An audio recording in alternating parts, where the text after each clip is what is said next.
Have you ever looked at an old United States half-dollar and wondered whether the coin in your hand could be worth far more than its original 50-cent face value? Today, we are taking a close look at a 1914 Barber half-dollar, a historic American silver coin that has attracted the attention of collectors for more than a century. And there is something extremely important we need to clear up right at the beginning. You may see online listings or videos calling a coin like this a 1914 Barber half-dollar. But be careful. There was no regular 1914 Barber half-dollar struck by the United States Mint. The 1914 Barber half-dollar was struck at Philadelphia without a mint mark, and there was also a 1914 S issue from San Francisco. The Denver Mint did not produce a Barber half-dollar in 1914. That single detail can completely change how you understand this coin. So in today's video, we are going to examine the date, the mint mark location, the low mintage, condition, mint state grades, auction history, and the factors that can make a 1914 Barber half-dollar much more desirable to collectors. And remember, the value of an individual coin cannot be determined from a photograph alone. Authentication, grade, originality, and actual market demand all matter. Let's begin. What is the 1914 Barber half-dollar? The coin shown here is from the Barber half-dollar series. The series was designed by Charles E. Barber and was produced from 1892 through 1915. On the obverse, Liberty faces to the right. She wears a cap and laurel wreath, and the familiar inscription "In God We Trust" appears above her portrait. The date 1914 is located below Liberty. On the reverse, we see the United States eagle, surrounded by the words United States of America and half-dollar. This is a classic design from an important period of American coinage. The coin was also struck in 90% silver and 10% copper, with a standard weight of approximately 12.5 grams. That silver content gives the coin intrinsic precious metal value, but collectors can value a problem-free example significantly beyond its metal content. And that is where condition and rarity become especially important. The big question, is there a 1914 Barber half-dollar? Now let's discuss the detail that can cause the most confusion. If someone tells you that the coin is a 1914 Barber half-dollar, do not immediately assume that the statement is correct. The Denver Mint did strike other denominations in 1914, but it did not strike Barber half-dollars that year. PCGS collector information specifically notes that no 1914 Barber halves were minted. For the 1914 Barber half-dollar, the regular business strike possibilities are the Philadelphia issue without a mint mark and the San Francisco issue with an S mint mark. The mint mark, when present, is located on the reverse, below the eagle's tail. So if you have a 1914 Barber half-dollar and you think you see a D, this is exactly where you should slow down and have the coin examined carefully. A supposed 1914 D should never automatically be advertised as an ultra-rare discovery. It needs professional authentication. Why is the 1914 Barber half-dollar so interesting? Here is where the story gets much more exciting. The 1914 Philadelphia Barber half-dollar had a mintage of only 124,230 pieces. PCGS describes the 1914 Barber half-dollar as having the lowest mintage of the Barber half-dollar series among the regular business strikes. That is a remarkably small production number compared with many other United States coins. But there is an important lesson for every collector. Low mintage does not automatically mean that every surviving example is worth thousands of dollars. Coin value depends on several factors.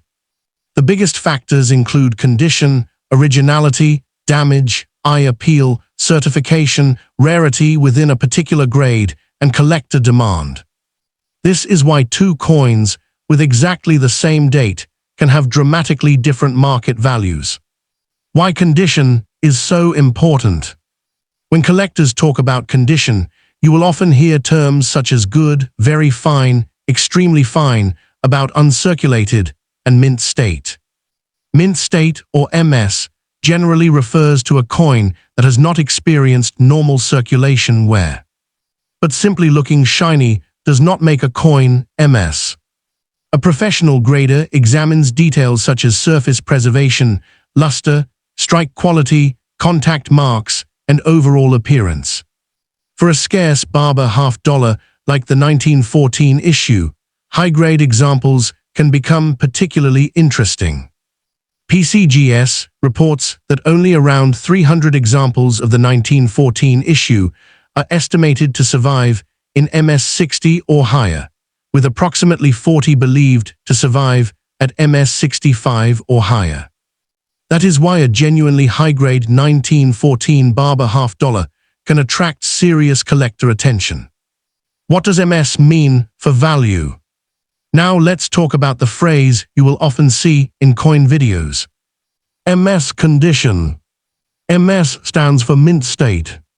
An MS60 coin is not necessarily beautiful. It simply falls within a particular range of mint state preservation. As the grade rises, the coin generally becomes more difficult to find. For example, an MS65 example has significantly different collector appeal from an MS60. And an extremely high-grade example can be dramatically rarer. This is why you should never say, "My coin is worth $20,000 because it looks like an MS65. A visual estimate is not the same thing as a professional grade. A certified MS coin with strong eye appeal and a documented market history is a completely different situation. What have 1914 Barber $half sold for? This is where auction history becomes useful. A documented auction result is much stronger evidence than an online seller simply asking a high price. According to PCGS, the all-time auction record cited for the 1914 Barber $half is $37,375, achieved in 2010 for a PCGS MS66 example. That is an impressive number. But there is a very important warning. A record price for an exceptional MS66 example does not mean every 1914 Barber $half is worth $37,375. Auction records represent specific coins in specific grades and conditions. The coin you own could be worth dramatically less. This is one of the biggest mistakes people make when researching old coins. They find the highest auction record and assume it represents the value of every example. It does not. What about the 2026 market? As we move through 2026, collectors should continue to separate three different numbers. The first is the asking price. The second is the estimated retail or price guide value. And the third is the actual realized auction price. Those numbers can be very different. For example, PCGS maintains a Barber $half price guide with values separated by grade, showing how strongly condition affects the market. The safest approach is to compare your coin with recently sold examples of the same date. Mint designation, grade, and condition. Do not compare a circulated raw coin with a professionally certified gem mint state example. That would produce a misleading estimate. What makes a 1914 Barber $half more valuable?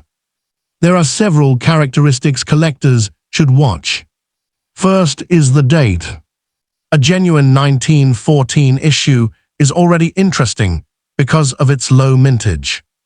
Second is the mint designation.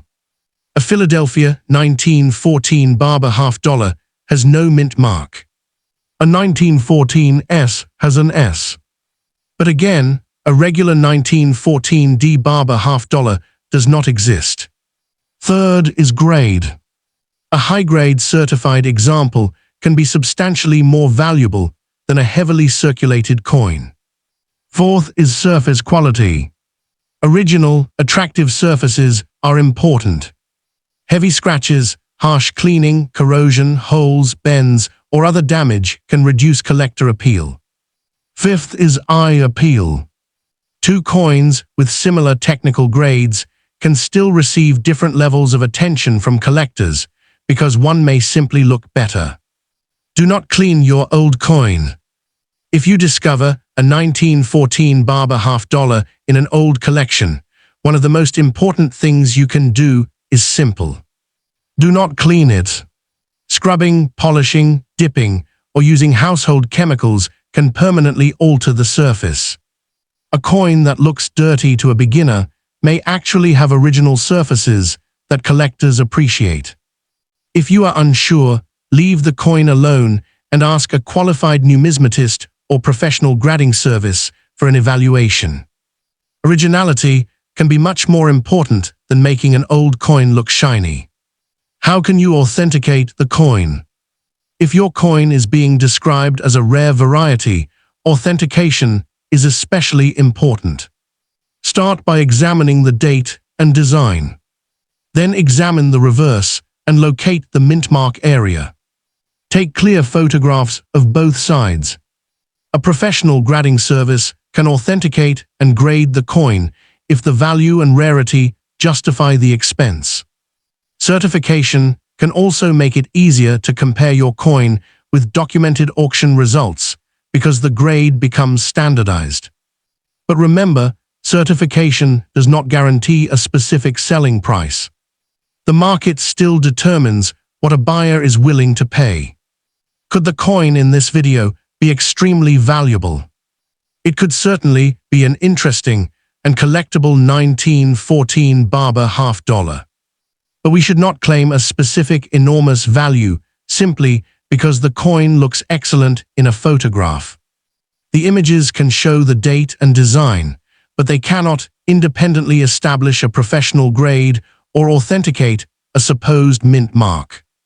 That is especially important here, because the phrase 1914 Barber $half is incorrect for a regular issue. The more accurate description would be something like 1914 Barber $half, Philadelphia Mint, no mint mark, if the coin is genuine and the mint mark area confirms that identification. And if it is actually a 1914s, the identification would be different. That distinction matters. A quick checklist for owners. So if you have a 1914 Barber $half, here is the checklist. Check the date. Check the reverse. Look carefully at the mint mark location. Do not assume that a D is legitimate. Do not clean the coin. Check for damage. Estimate the grade conservatively. Compare the coin with certified examples.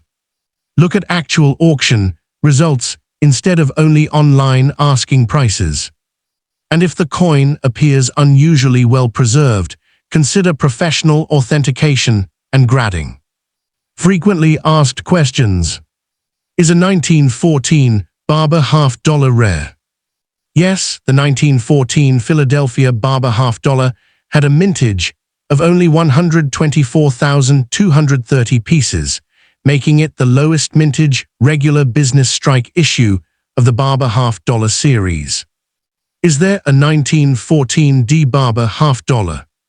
No regular 1914 Barber $half was minted. The Denver Mint did not produce Barber $half in 1914. What is a 1914 Barber $half worth? The value depends heavily on grade, originality, damage, certification, and market demand. Lower grade examples can be much less valuable than exceptional mint state examples. What is the highest known auction price? PCGS reports an auction record of $37,375 for a PCGS MS 66 1914 Barber half dollar in 2010. Does an MS grade make a 1914 Barber half dollar valuable? It can significantly increase collector interest, particularly at higher grades, because high-grade survivors are scarce. However, the exact value depends on the specific grade and coin quality. Where is the mint mark on a Barber half dollar? For coins that have a mint mark, it appears on the reverse below the eagle's tail. Should I clean my 1914 Barber half dollar? No, cleaning can damage the coin's surfaces and reduce its collector appeal. It is safer to leave the coin in its original condition and seek professional advice. Does every old 1914 half dollar have a huge value? No, age alone does not determine value. Rarity, condition, authenticity, originality, and collector demand all matter. Conclusion. The 1914 Barber half dollar is one of the most fascinating coins in the Barber half dollar series because of its exceptionally low mintage and the rarity of high-grade surviving examples. But there is one fact every collector should remember. Do not call a regular 1914 Barber half dollar a 1914D. There was no regular 1914D Barber half dollar. The Philadelphia issue has no mint mark, while the San Francisco issue carries an S. And if you happen to own a beautiful, well-preserved 1914 example, that is where the story becomes particularly interesting. The condition could make a major difference. The surface quality could make a difference. Professional authentication could make a difference.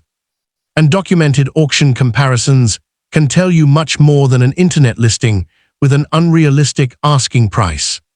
So before you sell an old 1914 Barber half dollar, take a close look at the date, reverse, mint mark area, surfaces, and overall condition. You may have a very interesting piece of American numismatic history. If you enjoyed this coin value investigation, subscribe to the channel and stay tuned for more rare coin discoveries, auction results, mint mark explanations, and United States coin values.